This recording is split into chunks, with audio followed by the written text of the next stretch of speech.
This was supposed to be a nice fire chat, Mr. President. Yes, good. I got set up. No, I did know. You made the job for the moderator really easy. Thank you, Mr. President, for your speech. I do have a few follow-up questions, if it's okay. Sure. I don't think I should start with Greenland, maybe. I'll start with the economy. The U.S. economy is doing really, really well. But how to sustain this growth moving forward? Because there's always a recession looming around the corner. Well, you know, the one thing about economies and recessions is sometimes you get hit unexpectedly and there's nothing you can do about it. All brilliant people, but there's nothing. One example was COVID. We had an economy going at levels like nobody had ever seen my first 2.5, 3 years. And then I heard the word pandemic, not COVID. They came up with that name over a period of time. We won't get into that. But I heard the word pandemic. And I had a poll come out that was so strong just prior to that, and I was with the two best pollsters, McLaughlin and Fabrizio, and they said, sir, George Washington and Abraham Lincoln, if they came back and ran as president and vice president, they couldn't beat you. And then what happened is the following day, I was told to stay tuned because there's something really bad happening in China. There are bodies laying all over Wuhan, right around that certain building that we talk about. I always said it came from Wuhan. It did come from Wuhan. And they were body bags. We saw it by satellite. And they said, there are strange things happening in China. And so it began. And we ended up with the COVID, and the whole world suffered. We did a phenomenal job. I don't think we got the credit we deserved. We did something that Operation Warp Speed, which some people say was one of the greatest military feats ever. We did a great job. Used our military, used a lot of people. But sometimes you get hit with things, nothing you can do. You get hit with things like that unexpectedly. And we got through it. And when I left, the stock market was higher than it was previous to the COVID coming up. And I called it a great achievement. But things happen. Bad things happen. The things that we can stop are wars if we're smart. That we can stop. Those are a matter of being intelligent and having intelligent people on the other side. Because wars are the worst of all. Wars are worse than anything. But we can stop wars because that's sort of up to us. But things like dust flying in the air, wherever COVID comes from or whatever comes, sometimes you have to be a little bit lucky. But we are poised to have an economy like no other, not only in this country, but anywhere. And you know, when you hear the kind of numbers that I can tell you that Scott Bessent was with me the other day, and he's looking at numbers. He said, I can't. And that's all he's done his whole life, pretty much your whole life. Scott, you weren't going to be a football player, I don't think. Scott was not that great at football, but he was always good at numbers, right? And he was looking at numbers. He said, I've never seen anything like this. We're poised to do things that no other country has ever done. And, you know, luck, I hate to say it, but we need a little luck. We don't want to get hit by something that nobody could have thought. Whoever thought we were going to hit by a pandemic? You know, when I heard the word pandemic, I said, oh, that's an ancient problem. World War I, they lost 100 million people. It actually ended World War I. A lot of people don't know. The Spanish flu in World War I ended the war because all the soldiers were sick. The soldiers were so sick on both sides, and that war was raging, and they were all dying from the Spanish flu. They were sick as dogs. They couldn't fight. So, you know, you don't know how that would have turned out. But so we do, I mean, subject to that, and I always have to put a caveat in for it, but we're poised to have the greatest growth of any large country, I think any country that there's been. When you look at what's happening in the United States, it's really amazing. Thank you.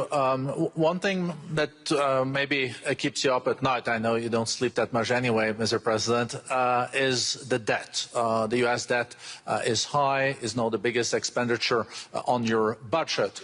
How to get out of that impasse? Well, the big thing is growth. I mean, growth is the way. If we grow like this, we go from having a $37 trillion. We go from having high debt to low debt. But we also are cutting expenses, you know, the old-fashioned way. We have extraordinary growth. I think we're going to be growing our way out. I think we're going to be paying off debt. We're taking in tremendous money from tariffs fairly. And again, I'm using them judiciously. Switzerland's a case study. I could have gotten much more. I could have asked for much more. But we're using them judiciously. But I think growth, most importantly, and then cutting costs. Now, if you take a look at Minnesota, $19 billion in fraud and other things. People going to airports, they came into the country, they don't have 10 cents, and they're leaving with hundreds of thousands of cash in their bags. When we get to that, and our DOJ, Pam, and Todd, and all the people that work over there, and all of the people that work in here, I can tell you, Scott Bessent is working on that. It's a priority, right? You have your whole team. We're in there looking for where this money is coming from, how much it is. It could be more than $19 billion. Can you believe that? That's just one state. If we were able to cut out 50% of the fraud, 50%, and we should be able to do better than that, we would have a balanced budget without having to talk about even growth. So we have a lot of options, but we're working very hard on that. That's a big deal. It's not just the protests, the fake protests done by agitators and professional insurrectionists. That's what they are. They're professional troublemakers. But we are looking very strong at the money, too, in Minnesota and other places. I think, Mr. President, also the $500 billion invested in artificial intelligence and the frontier technologies last year also were driving growth exponentially in the U.S. Well, AI has been a big factor. AI is massive. I mean, Mark Zuckerberg showed me a plant where he put it over a map of Manhattan, and it was basically the size of Manhattan. This is not, I said, you got to be kidding. It's a plant that was miles long, miles wide, very high. I don't think it was as high like the Empire State Building, but it was high. And it literally covered most of the island of Manhattan. That's called a big plant. And, when I heard they're going to spend $50 billion building it, I said, if you spend $50 million, you can build a nice little shopping center. If you spend $500 million, you can build a good shopping center. But how do you spend $50 billion? When I looked at this thing, I said, you think you'll be able to do it for that? It's amazing when, some of the plants that I see, and I see them all, and again, so big as we're letting them build their own electric generation. This way we have no problem, and otherwise they'd be complaining. There'd be nobody able to be, we have an old grid system. And not only that, they're going to sell at a very cheap price the excess electricity that they create back into our grid. So that'll solve some problems for certain states that don't have enough electricity. We also know that on the AI, there is fierce competition between the U.S. as the largest economy in the world, 27% of the global GDP and 5% of the global population, not doing that badly, and China. And we know that competition is very tough on AI. I know you're heading to a state visit to China in April. How do you see the U.S.-China relationship moving forward? Are you able to combine this tough competition with also collaboration? So I've always had a very good relationship with President Xi and with President Putin. Talk about, the larger powers. But I've always had a very good relationship with President Xi of China. He's an incredible man.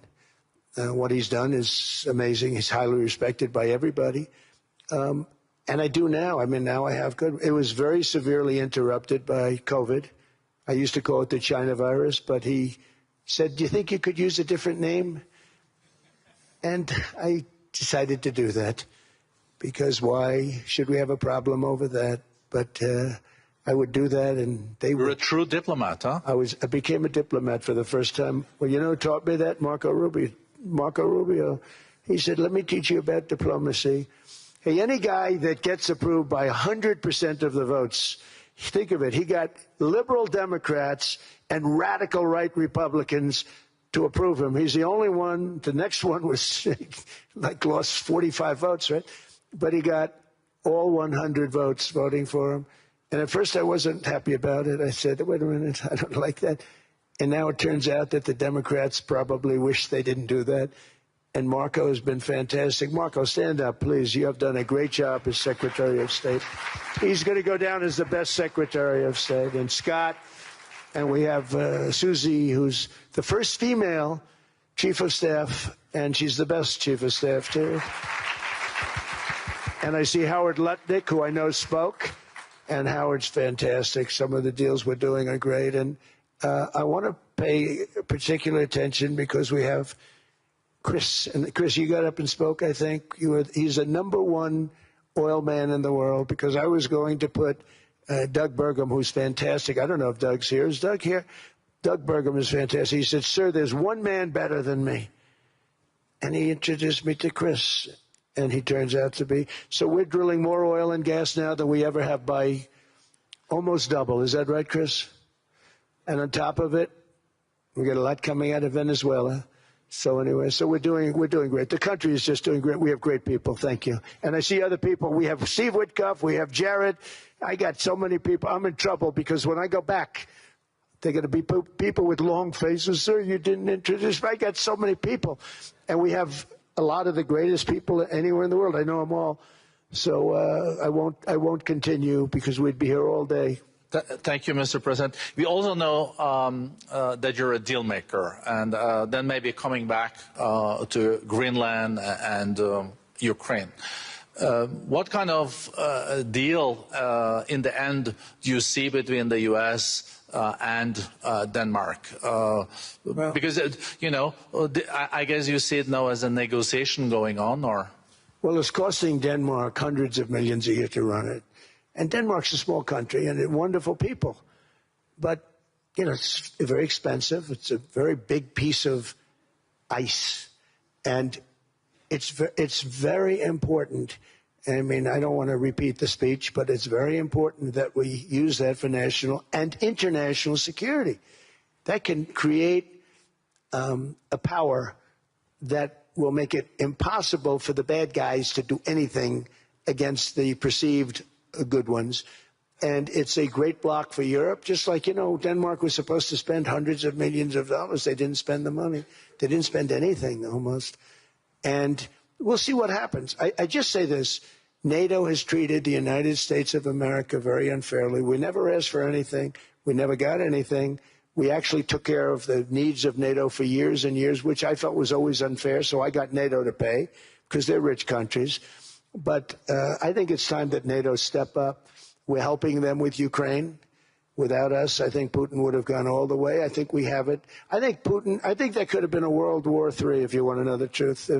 If Kamala was elected, or Joe, any one of those, you know, those thinkers, I think you could have ended up in World War III. And I will say Steve Witkoff has been dealing incredibly with. But we're not going to have World War III. We want to get it stopped, but we're not going to have World War III. I think if I wasn't elected, I think that could have evolved into World War III. It was a very, very bad situation. And it still is, but it's not that kind of bad. It's bad because so many young people are being killed. How close do you think there is on an agreement on Ukraine? I had the pleasure of speaking with Steve Witkoff and Jared Kushner yesterday. I know they're working hard on it. I know that they're also traveling now. Do you see this very close or still? Well, I hate to say it. I thought that was going to be so. I settled 8 wars plus. And I thought that was going to be one of my easier ones. Not the easiest. Some I settled in a matter of hours because I'm good at that stuff. You know, the United Nations should be doing this. I shouldn't be doing it, but it doesn't matter. It's got to get done, saving a lot of lives. We're saving millions of lives. With Ukraine, Russia, there's tremendous hatred between President Zelensky and President Putin. That's not good. That's not good for settlements. We know from dealing. There's abnormal hatred. With that being said, I think Russia wants to make a deal. I think Ukraine wants to make a deal. And we're going to try getting a deal done. We're getting, I think, Steve, I think I can say that we're reasonably close. But what happens is oftentimes we'll have a deal with Russia. Russia's set, and President Zelensky will not do it. You saw that when he was in the Oval Office. I was not happy. And then we'll have President Zelensky who wants to make a deal, and Putin doesn't want to make the deal. It's a very difficult balance. and it's big time, and it is, you know, to use a word, it's a bloodbath. It's horrible what's happening. It's a drone war. The drones are killing, you know, thousands of people a week, thousands. We have to get it stopped. So I believe they're at a point now. I'm going to meet with President Zelensky later today. I believe they're at a point now where they can come together and get a deal done. And if they don't, they're stupid. That goes for both of them. And I know they're not stupid. But if they don't get this done, they are stupid. So I don't want to insult anyone, but you got to get this deal done. Too many people are dying. It's not worth it. President Sisi is sitting on the first row here. He spoke earlier today and also complimented you on the Gaza deal. I think there will be a signing tomorrow. Of course, there are different views on this, but how important do you think this signing is on the Board of Peace? And do you think this is going to sustain? Do you think we now will see Gaza reconstructed and the billions of US dollars invested? I do. I mean, I think we have peace in the Middle East. There are some little situations like Hamas, and Hamas has agreed to give up their weapons. Now, you know, they were born with a weapon in their hand, so it's not easy to do. When they were born with a rifle in their hand. It's not an easy thing for them, but that's what they agreed to. They've got to do it.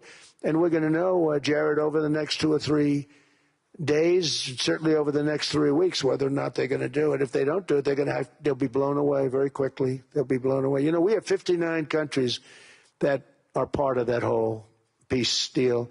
And some of those countries aren't even they're near the Middle East, but they're not in the Middle East traditionally. And they want to come in and take out Hamas. They want to come in. They want to do whatever they can. There's a problem with Hezbollah in Lebanon, and we'll see what happens there. But that's a problem. But there are these little flames, but there's peace in the Middle East. Now, had we not gone in and knocked out with those big, beautiful, we just ordered 25 brand new ones, the latest and the greatest, the B-2 bomber. Think of them, they went in there at 2 o'clock in the morning with no moon, no light, no nothing, and every single one of those massive bombs hit its target, 100,000-pound bombs hit its target, every one of them. And then on top of it, from a submarine 300 miles away, we hit the sites with tomahawks, which is an unbelievable weapon. So, you know, we did our job. If we didn't do that, you would have never had peace in the Middle East. And the countries like Saudi Arabia, UAE, and Qatar could never have, and others could never have signed anything because you would have had this dark cloud, and the dark cloud was Iran with nuclear. Iran would, if we didn't take them out, they would have had a nuclear weapon within 2 months. They were very close to having the nuclear weapon, and we hit them hard. And it was a total obliteration. If they may try again, but they're going to have to try from a different area because that area was obliterated. Incredible thing we did. And because we did that, we were able to make peace. If we didn't do that, I would say, Jared and Steve, if we didn't do that, there was no chance of making peace because the countries I just named and other countries could have never signed off. They were afraid. They were afraid. We had a bully. The bully was Iran, the bully of the Middle East. They used to call it for years. They were the bully of the Middle East. They're not the bully of the Middle East anymore. Mr. President, I know you even had to change a plane last night, so I guess you didn't have much sleep, but I think you're...